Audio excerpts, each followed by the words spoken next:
Hi, my kith and kin. This is Gloria Ndoro-Mkombachoto.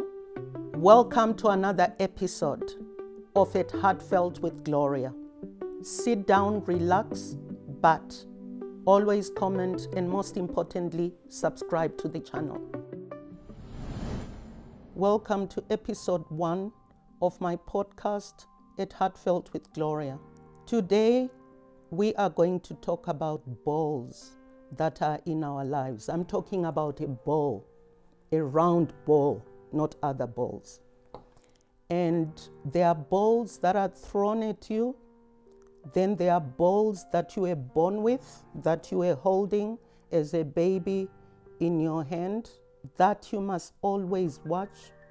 And today, we are going to talk about one of the balls that you need to keep an eye on.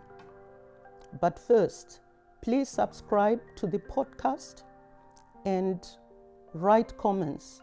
Comments are particularly important because they allow me and my team to deliver value to you. But if you don't subscribe, then you are going to likely miss a lot of the episodes that we are going to be sharing on YouTube. Now, talking about balls and the ball that you need to watch, there is so much noise in the world, and it's very easy for us to get distracted by what we want to achieve as members of the human race. At 25, I had the opportunity to get a scholarship from CEDA, Canadian CEDA, and off I was to Ottawa University to do graduate studies. On arrival, I realized that my stipend of 500 Canadian dollars was insufficient to do the kind of things that I wanted to do as a young woman. Of course, I wanted to party.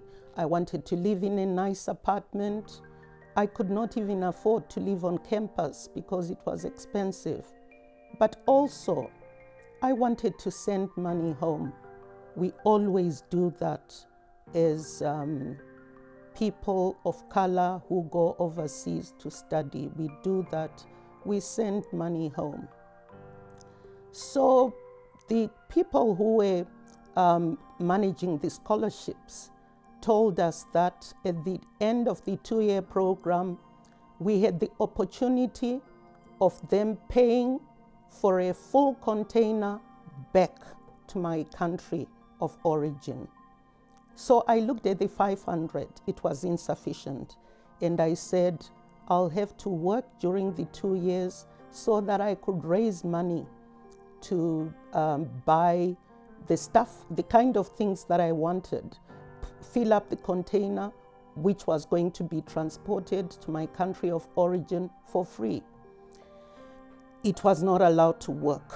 So I started talking to Canadian friends that I had met. I started talking to friends that I had met at the embassy, and suddenly I managed to get my first job, a part-time job as a babysitter.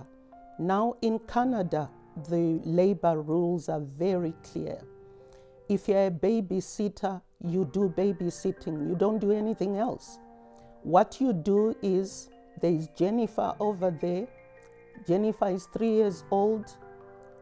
You go there, you play with Jennifer, you put television for Jennifer, you cook for Jennifer, you read a book to Jennifer. If she wants to take a nap, she takes a nap, she wakes up. You are not allowed to bath her. You are not allowed to do any other chores in the house except playing with Jennifer, reading a book, and watching telly with Jennifer. Knowing myself, having been raised in a family where I was the eldest, you know, when you are the eldest, your parents experiment parenthood with you. So I was taught not to live in a house that was dirty. And Jennifer's parents were hardworking parents. Jennifer had 2 elder siblings who were in high school. So during the day, all of them were not there, and that was my responsibility then to take care of Jennifer. I had actually moved all my lectures from day lectures because there was a full-time program in the evening. So for me to be able to babysit Jennifer, I was now working during the day and then going for lectures at night. I then bumped into a friend who I had met many years before, and she told me that a certain embassy from the west of Africa, if I remember correctly, the country was Benin. They wanted somebody again to do babysitting at the ambassador's house. Now, at the Clarks, where I was looking after Jennifer, I was being paid 500 Canadian dollars per week. Remember, my stipend was 500 Canadian dollars. So per week now, I was now making 500, meaning that in 4 weeks, I was now making 2,000. Then I accepted the job at the embassy, and the job at the embassy was highly lucrative. And essentially, I was being paid 1,200 a week, which was a lot of money. Again, I was babysitting 3 kids. The eldest of those kids, I remember very well, his name was Tunde. So what used to happen was I mostly worked weekends at the embassy's household because they entertained a lot.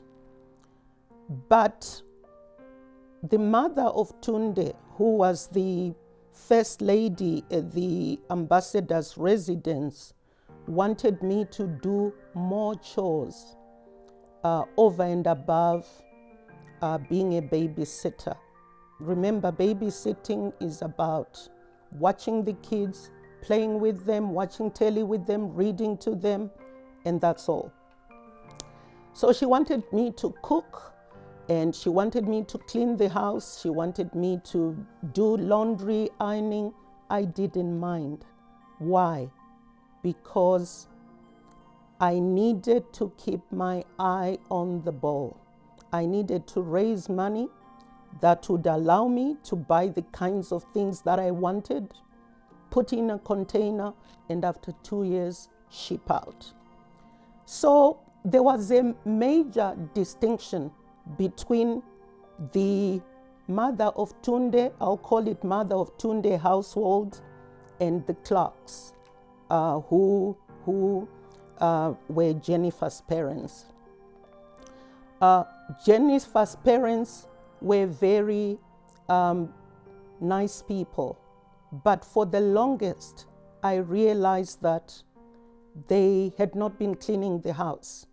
And knowing myself, I could not just babysit Jennifer and then not clean the house. So I started cleaning the house, and when they were coming back from work around 4:30, 5 o'clock, they would find a hot meal on the stove. And in fact, Jennifer's siblings were now refusing to eat their food in times when I had a lot of homework and was unable to cook for them. But at Matunde's house during weekends, there was a lot of entertaining taking place. So I would cook the food. She taught me how she wanted the food to be cooked. I would cook the food and I would serve the table. And then the ambassador would say, "Where's Gloria?" And Matunde would say, "She's eating, she's in the kitchen." And then Tunde's father would say, "Please, Gloria needs to come and sit at the table. You know, she's not a domestic worker. She's doing a graduate program. She's doing her MBA. Right now, there are very few Canadian women doing MBA programs, and there are even fewer African women doing MBA programs. I didn't mind. The ambassador would then call me from the kitchen and he would say, "You are supposed to come and eat with us at the table." And I would say, "No, I've already finished eating. I'm now waiting for you to finish so that I can clean up." So on this particular day, there were guests. It was a Saturday evening. And I was serving the guests in one of their lounges. They had 4 lounges. It was a very big house. And Matunde then introduced me to the guests that were in the house and said, "Oh, this is Gloria, our maid." And the ambassador heard it. And he said, "No, Gloria is not our maid here. Gloria does babysitting, but in fact, she doesn't mind doing other duties. But she's not a maid, she's a graduate student who's working for us part-time." So when I repeated this story to my kids said, "Oh, so Mom, you were a maid." And I said, "Call it by any name you want. The point is, I was making 1,200 a week and I needed to keep my eye on the ball." So in life, it's so important that you don't get distracted by what people call you. Your current job or your current activity that will help you to put money on the table mustn't be the definition of you. It mustn't define you. You need to understand that the ball is there, the opportunity is there for you to do exactly what you want to do, fundraise, make money, buy whatever you need to buy, feed your family. Do not be distracted by people calling you names. In fact, they are merely names. But most importantly, in life, as we progress through life, we are passing through various stations and we meet all kinds of people. Some who are very enabling and others who are disabling. Never be distracted. Keep your eye on the ball, because if you don't keep your eye on that ball, you are going to get distracted, and from distraction, you are not going to attain your goals. Thank you.